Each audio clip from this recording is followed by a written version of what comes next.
Yeah. I also want to say one thing about that quality of raw materials and the fact that these are nutraceutical grade.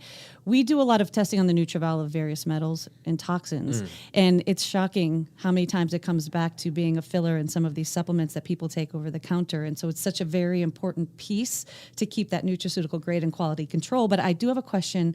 What does NSF GMP stand for?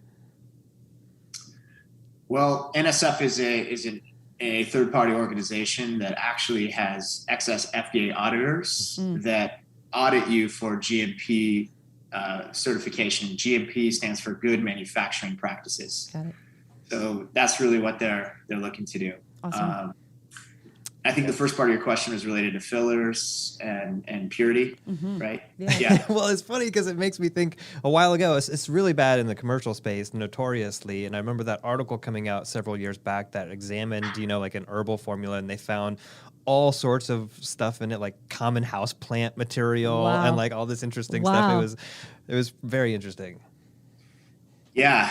I mean, the over-the-counter space has got some unscrupulous players that have given this entire industry a bad name. Yep. By no means is the entire over-the-counter space unscrupulous.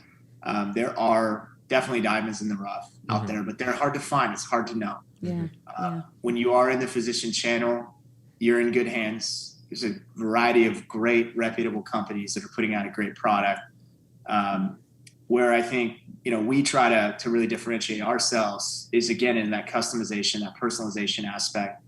And one thing about, fillers and excipients and flow agents that you'll find within products on the market, typically they're in there as lubricants to decrease the waste value of a mass production run. When you're running millions upon millions of capsules, you use things like silicone dioxide and magnesium stearate to kind of help lubricate the machinery that's responsible for that production run.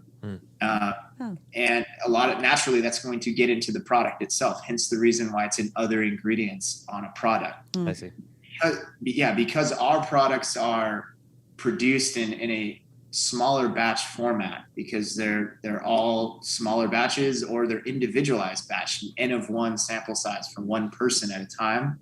We don't need to actually use any chemical lubricants or excipients. So in our products, it's just the active ingredient and microcrystalline cellulose, which is essentially the equivalent of a powderized vegetable capsule to just hit the physics of a capsule fill weight that's required.